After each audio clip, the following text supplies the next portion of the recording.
깨끗하게 살았습니다. 다만 자기 확신, 소위 정통 유대교에 대한 확신이 지나쳐서 예수를 믿는 사람들을 때리고 붙잡고 죽이고, 그래서 자기가 과거에 회방자, 폭행자였다고 이제 고백을 하는 거죠.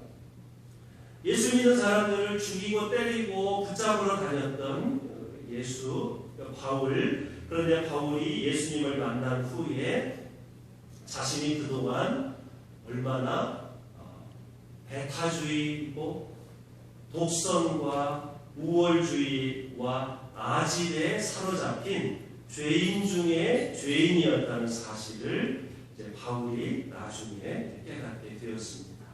하나님께서 바울을 말에서 떨어지고 잠시 눈이 안 보이게 하실 정도로 바울을 깨뜨리시는 거죠.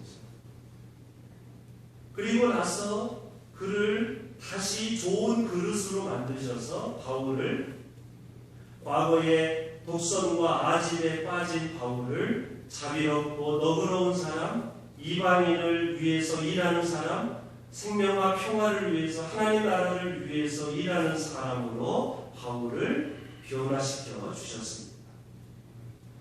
그러니까 토기장이 하나님의 눈으로 보면 그 눈에 그 독선과 아집에 사로잡혀서 자기 종교를 믿지 않는 사람을 붙잡으러 다니는 이 바울은 토기장의 하나님의 눈으로 보면 그는 실패한 그릇이었습니다.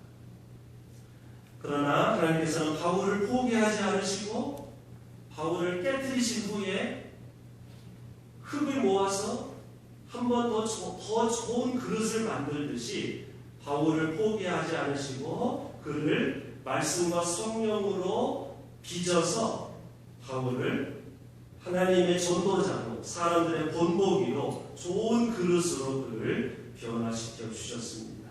회방자, 박해자, 폭행자가 변해서 전도자가 되었습니다. 사람들의 모범이 되었습니다. 나 같은 사람도 주님을 만나서 더 좋은 그릇으로 변화되었으니, 그래서 사람들의 본보기가 되었으니까 누구든지 주님을 만나면, 어떤 사람도 누구든지 주님을 만나면 새 사람, 새 그릇이 될 수 있다고 바울은 젊은 목회자 디모데에게 말해 주었습니다. 사랑하는 여러분, 이 세상에는 바울과 같이 잘못된 인생, 실패한 그릇과 같은 삶을 살다가 하나님을 만난 후에, 깨지고 넘어진 후에 하나님으로부터 다시 한번 새 사람으로 빚어서 과거와는 전혀 다른 그런 인생을 산 사람들의 이야기를 우리들은 많이 알고 있습니다. 여러분, 존 뉴턴이라는 사람 아실 겁니다. 우리가 사람들이 가장 좋아하는 찬송가, 어메이징 그레이스, 나 같은 죄인 살리신 주 은혜 놀라워. 이것을 작사한 존 뉴턴의 이야기 여러분 많이 들어보셨을 것입니다. 영국에서 태어났는데 1700년대에 그 사람의 직업이 노예를 아프리카에서 사냥해서 배에다가 노예를 싣고 저 유럽이나 아메리카로 가서 노예를 파는 노예 수송선이 그 사람의 직업이었습니다. 이제 박물관에 가서요, 1700년대, 800년대에 노예선을 보면요, 정말 끔찍합니다. 노예들을 아프리카에서 사냥한 후에 목과 손에 수갑을 치운 후에 배 밑바닥에 1층, 2층, 3층으로 꼼짝도 못하고 이렇게 누워있게끔, 그래서 차곡차곡 노예들을 배에 태워서 이제 무역을 하는 거죠. 그런 시대가 있었습니다. 근데 존 뉴턴이 그 노예 무역을 하면서 이제 그 직업이 그겁니다. 그런데 1748년 5월 10일 노예 배를 탔다가 배가 뒤집히는 이제 큰 폭풍우를 만납니다. 그래서 존 뉴턴이 하나님 앞에 기도하지요. 하나님, 이 폭풍우에서 살려주세요. 근데 뉴턴이 왜 그런 기도를 했는지 모르지만 여기서 나를 살려주시면 내가 이 노예 무역을 다 손을 끊고 내가 주님을 위해서 일하겠습니다. 이렇게 고백을 합니다. 정말로 폭풍우에서 뉴턴이 살았습니다. 그리고 나서 뉴턴이 그 다음 날로 뭐 단번에 끄는 것은 아니었지만 그 다음부터 하나씩 하나씩 자기의 과거를 정리합니다. 뉴턴은 마침내 성공의 목회자가 되었고 이 어메이징 그레이스, 나 같은 죄인 살려주신 하나님, 이런 많은 찬송가를 작사해서 우리들에게 좋은 찬송가 작사한 사람으로 우리들에게 알려져 있습니다. 이런 이야기, 우리가 잘 아는 이야기고요. 또 하나의 이야기는 이것도 아주 우리가 잘 아는 이야기인데요. 여러분, 록펠러라는 사람 아실 것입니다. 미국 역사상 과거에도 그랬고 지금도 그랬고 역사상 최고의 부자가 록펠러인데요.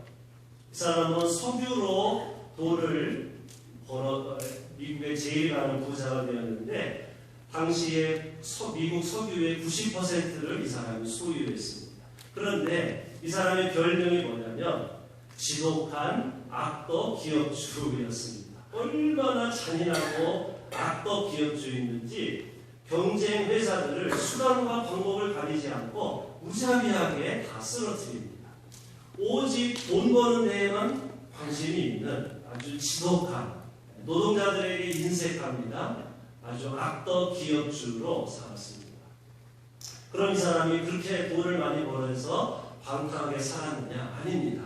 이 사람은 금욕주의자입니다. 술도 안 마십니다. 파티도 안 갑니다. 여행도 안 갑니다. 여자도 관심 없습니다. 하루 종일 어떻게 하면 더 많은 돈을 벌 것인가에 관심이 있는 아주 최고의 악덕 기업주의입니다. 이 사람의 유일한 취미가 하나 있는데요. 그건 뭐냐면 밤에 잘 때 회계장부를 펴놓고 오늘 우리 회사가 돈 얼마 벌었나, 지출은 얼마인가, 그거 쓰는 게 이 사람의 유일한 취미였다는 거예요. 근데 이 사람이 55세가 되었을 때 우울증과 스트레스가 찾아와서 마비가 찾아옵니다. 그래서 병원에 입원을 했더니 이 의사가 당신 스트레스 우울증으로 마비가 왔는데 이런 식이면 당신 1년을 더 살지 못할 것이다. 이런 이제 진단을 받습니다. 그리고는 병원 벽에 이렇게 보니까 이런 글자가 쓰여져 있는 액자를 봅니다. 주는 것이 받는 것보다 더 복되다. 이런 글자를 봅니다. 그 다음에 이 집안이 원래 침례교 집안인데 침례교 목사님이 찾아와서 이 록펠러에게 이렇게 말하죠. 당신 1년 안에 죽으면 아마 세상 사람들이 다 좋아할 거라고. 저 지독한 악덕 기업주가 구두쇠가 드디어 죽었구나. 그리고 당신 죽으면 아마 당신을 슬퍼할 사람은 아무도 없을 거라고 이렇게 목사님이 말을 해주죠.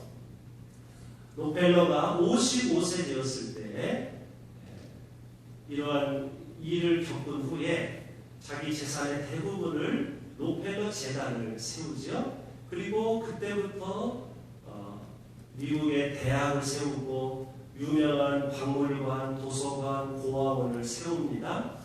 죽을 때까지 자선 사업을 하면서 이제 인생을 이제 마치게 되는데요. 록펠러가 98세를 살다 죽었습니다. 그런데 마지막 죽을 때 록펠러가 이런 말을 했다고 그러죠. 55세까지는 내 인생은 쫓기는 인생이었는데 55세부터 98세까지는 주는 삶이 이렇게 행복한지 몰랐다. 그래서 43년간의 삶은 참으로 행복했다. 이렇게 말을 하고 죽었다는 이야기가 있습니다. 사랑하는 여러분, 오늘 말씀의 결론입니다. 우리들은 인생을 살면서 자주 실수하고 실패하고 죄를 저지릅니다. 그러나 하나님께서는 우리를 포기하지 않으시고 우리를 새로운 사람으로 만들어 주십니다. 사람은 일평생 3번의 좋은 기회가 오고 3번의 위기가 찾아오고 3번의 변화가 온다는 그런 말이 있습니다. 우리에게 위기와 변화가 오는 순간이 하나님께서 우리를 다시 만들어 주시는 순간일 수도 있습니다. 창조주 하나님께서 우리를 다시 만들어 주시고 다시 기회를 주시기 때문에 우리 인생에 희망이 있습니다. 사도 바울은 젊은 목회자 디모데에게 나 같은 사람도 하나님을 만나서 변화받고 전도자가 된 것처럼 누구든지 토기장의 하나님을 만나면 변화될 수 있다고 말해 주었습니다. 나의 제자 디모데여, 하나님의 능력을 믿고 목회하십시오. 아무리 나쁜 그릇도 하나님께서 만져주시면 얼마든지 좋은 그릇이 될 수 있습니다. 하나님께서 말씀과 성령을 부어주시면 아무리 형편없는 사람도 얼마든지 새 사람으로 변화될 수 있습니다. 젊은 목회자 디모데여, 하나님의 능력을 믿고 포기하지 말고 열심히 목회하십시오. 사도 바울은 디모데에게 이렇게 권면했습니다. 진실로 그렇습니다. 토기장의 하나님께서 우리를 다시 만져주시면 우리는 다시 태어날 수 있습니다. 사랑하는 성도 여러분, 창조절 절기를 묵상하면서 흙으로 사람을 지으시고 지금도 창조하시는 하나님, 우리가 실수하고 실패할지라도 포기하지 않으시고 한번 깨트리신 후에 다시 만들어주시는 하나님을 바라보면서 이 창조절 그리고 지금도 우리를 만져주시는 이 하나님을 감사한 마음으로 고백하면서 우리가 이 땅을 신실하게 살아가는 우리들 모두가 되어야 할 줄로 믿습니다. 기도하겠습니다. 하나님, 주님은 저희들의 토기장이가 되셔서 지금도 저희들을 빚어주시는 줄로 믿습니다.